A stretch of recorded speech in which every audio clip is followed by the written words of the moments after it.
trabajando, tienes 1000 cosas que hacer, obviamente vives tu estrés de trabajo, te llaman, llegas a la casa, ¿y qué hace el típico padre peruano en ese sentido? Claro, de frente va el castigo, quizá. No.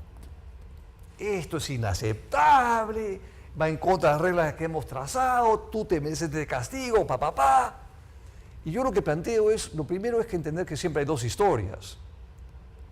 Ok, tienen las pruebas que se copian, perfecto, pero yo quisiera escuchar su punto de vista. ¿Qué pasó?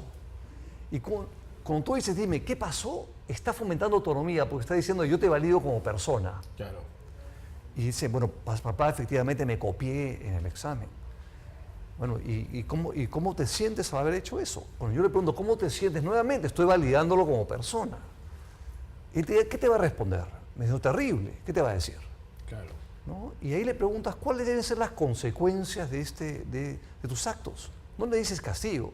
¿Cuáles son las consecuencias de tus actos? Y dice, papá, ¿sabes qué? Me merezco un castigo fuerte. Bueno, ¿qué castigo crees tú? Yo le pregunto a él su castigo y ¿sabes qué? En el 99% de los casos se ponen castigos más duros de lo que tú le pondrías. Así. Sí, y has trabajado la autonomía, estás trabajando un chico autónomo y le estás ayudando en la vida. Interesante. ¿Son los mismos motivadores en el hogar que en el trabajo? Son los mismos motivadores intrínsecos, salvo que obviamente, por ejemplo, la trascendencia nos importa más. A partir de los 50 para arriba es más importante a nosotros. Un chico de 15 años no está pensando en trascender, está muy concentrado en su ego, claro. Exactamente. Interesante la forma como puedes influenciar en tus pares, en la gente, porque al final de cuentas también es un tema, digamos, no solamente aplicándose en la jerarquía, sino peer-to-peer, ¿no? De alguna forma puedes lograr los mismos motivadores dentro del equipo. O sea, si el equipo se contagia de estos principios y los pone en práctica, también hace efecto, ¿no es cierto? Esto se aplica a los equipos tal cual. Todos tienen la misma necesidad. Son necesidades que tiene el ser humano. Entonces, en equipo funciona igual, de hecho. ¿Cuánto tiempo le toma a una empresa? Y esto ya es una pregunta bien caprichosa, porque me imagino que la respuesta va a ser depende. Pero ¿cuánto tiempo en promedio le toma a una empresa ir cambiando sus patrones culturales, incluso sus paradigmas, que me imagino debe ser lo más difícil de hacer? O sea, cambiar paradigmas a la gente es pues complicadísimo, ¿no? Más fácil es repotenciar todas las máquinas que tienes. Por supuesto. Al doble velocidad de procesamiento antes que cambiar paradigmas. Pero en tu expertise, ¿cuánto tiempo tarda una reinvención cultural al interior de la organización? Y yo diría que la respuesta, si algo tiene de depende, porque depende de qué tan avanzados estén. Hay empresas que, o sea, yo soy un consultor justamente de cultura. Hay empresas que me llaman para que los ayude a afinar. Correcto. Y hay empresas que me llaman para que los ayude a crear una cultura que los ayude en su estrategia. Si estás hablando de crear una cultura que, digamos, de modificar radicalmente la cultura existente hacia una que los ayude en su estrategia, estás hablando de un trabajo de 2 a 3 años. De 2 a 3 años. Si estás hablando de afinar, puede ser un año. ¿Y esto se gesta desde un plan con objetivos claros? Sí. ¿O hay un proceso más bien de ir aprendiendo en el camino? Cuéntame un poquito la metodología. Encantado. Porque muchas veces la gente que tiene la responsabilidad de llevar eso a cabo se ahoga un vaso de agua, ¿no? ¿Por dónde empezar? Hay personalidades tan distintas, hay rollos tan fuertes y tan longevos al interior de la organización que cómo los voy a desenredar, ¿no? ¿Cuál es la metodología? ¿Cuál es el punto de partida? Lo primero que hago yo cuando voy a ayudar a una empresa en consultoría y en cultura es agarro al equipo gerencial, gerente y su equipo, o dueño, gerente y su equipo, si el dueño se mete, y les enseño qué es cultura, porque nadie tiene claro qué es cultura, ¿okay? Y hacemos un pequeño diagnóstico ahí de cómo están los valores, que todos tienen algún tipo de valores expresados, y cuántos de esos valores se practican en realidad. La mayoría de veces no se practican prácticamente nada. Hacemos un levantamiento de las creencias compartidas, que es la esencia de lo que es una cultura. Y una vez que ese equipo está sensibilizado, me dedico a cerrar, a entender bien la estrategia de la compañía y a cerrar los pilares culturales que necesitan para su estrategia. O sea, no hay una cultura ideal.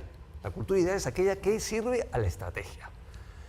Una vez que tengo eso, hay que hacer un diagnóstico. Bueno, esto es lo que queremos, ¿cómo estamos? Y una vez que entendemos cómo estamos, hacemos un plan a 2, 3 años para cerrar las brechas y acercarnos. Pero te puedo decir que el plan, el 70% del esfuerzo está en las cabezas de ese comité, porque los líderes forman la cultura en un 70%. O sea, está directamente relacionado a qué tanto el líder se compra. Que tanto el de arriba se lo el de compra. arriba se compra el objetivo. ¿Sabe? Y los de abajo después. Y de ahí los de abajo, efectivamente. O sea, es de arriba abajo, Es de arriba abajo. el cambio. Exactamente. Muchos empresarios, sobre todo más jóvenes, no tienen tan marcada la necesidad de abogar, de tributar hacia la cultura de la empresa. Es más, muchísimos ni siquiera toman en cuenta la existencia de la cultura o la potencial cultura que puede haber. ¿Por qué? ¿Por qué hay esa suerte de subestimación del tema cultural al interior de la organización? Yo creo que primero hay un desconocimiento de lo que es cultura. La gente de alguna forma sabe lo que es clima, porque de alguna forma miden su clima laboral. Cultura, pocos entienden que la cultura es su aliado para que su negocio le vaya mejor. El clima laboral... ¿Cómo lo correlacionas? A la hora que estás viendo tu P&L, Sí, bueno, ¿cómo metes la cultura como línea maestra? Muy simple. La cultura la mides al comienzo diagnosticas y mides la cultura en base a la cultura que has pensado que requiere esa compañía para su estrategia. La mides y luego vas interviniendo y la sigues midiendo, ves en qué medida ya la empresa empieza a tomar esa cultura y ves un poco los resultados. Ahora, hay estudios buenísimos. Como estudios que marcan la línea base. Estudios, no, me refiero a estudios de personas que se han dedicado a estudiar culturas alineadas con la estrategia y ver resultados de las empresas. John Kotter, que es un tipo muy famoso en el mundo del liderazgo, hizo un estudio fabuloso y las diferencias en rentabilidades eran 7-1. Ah, sí. 7-1. De empresas que estaban usando una cultura alineada a su estrategia. Ojo, que ahí está la clave. No es la cultura ideal, es la cultura que tu empresa necesita. Por ejemplo... pero déjame hacer una pregunta perversa. ¿Por qué atribuyes el éxito de ese 7-1 al tema cultural y no, por ejemplo, al desempeño del líder? ¿Por qué no sacar, digamos, el liderazgo de Jim Collins? ¿No? Es que cuando tú hablas de cultura, acuérdate que 70% de la cultura la forma los líderes. Está totalmente asociado al tema del líder. Interesante, ¿no?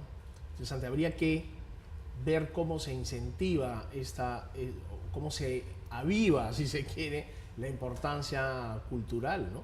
Para que los retos sean más fáciles de abordar. O sea, al final, pues organizaciones sanas, robustas, saludables en temas de cultura, evidentemente tienen un mejor desempeño. El asunto es cómo llegar a entenderlo bien y que sea pues pan de cada día, ¿no? Bueno, yo creo que es un tema que poco a poco por el tema de la competencia va a venir. Hay empresas en el Perú que manejan su cultura muy bien. Uno de esos grupos que manejan el tema de cultura muy bien es el grupo Intercorp, que en el DNA del grupo está el tema de cultura. ¿Por qué? Porque al dueño del grupo es un tema que le interesa, que es muy importante. Y yo creo que en la medida que hayan empresas que les vaya muy bien, van a decir, oye, acá hay un tema de cultura que no estamos haciendo, ¿no? Regresemos al libro para terminar la entrevista, David. ¿Dónde está a la venta? ¿Dónde se puede conseguir esta publicación? El libro lo pueden conseguir en realidad en todos lados. Está en los kioscos, está en los supermercados, está en las principales bibliotecas, está en Crisol, en esas librerías. Ya está a la venta. Esta es la primera edición, ¿verdad? Esta es la primera edición. Bueno, te felicito por la 10ª publicación en tu récord como estudioso de los diferentes temas asociados al liderazgo, incluyendo este tan importante de la motivación. Y te agradezco mucho por haber venido al programa, David. Muchas gracias, Bruno. Gracias a ti. David Fishman, consultor internacional en temas de liderazgo, cultura empresarial y motivación, vino a presentarnos su reciente publicación, Motivación 360 grados, un compendio completo sobre las teorías más exigentes alrededor de la motivación, que como hemos hablado se aplica a varios dominios, no solamente el empresarial, sino también el familiar. Nosotros, señores, volvemos tras una brevísima pausa. No se muevan.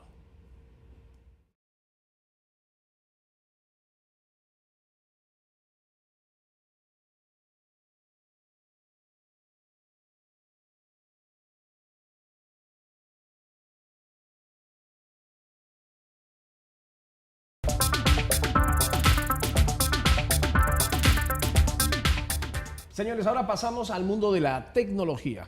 Está con nosotros Ben Schneider, presidente ejecutivo de Indra, quienes recientemente han inaugurado una nueva sede en nuestro país. Indra es un gigante tecnológico en el mundo que tiene una importante presencia en nuestro mercado. Ben nos va a comentar qué tecnología ya está disponible para grandes problemas que enfrentamos en el país, problemas tan básicos que no están resueltos como un simple ordenamiento del tráfico, por ejemplo.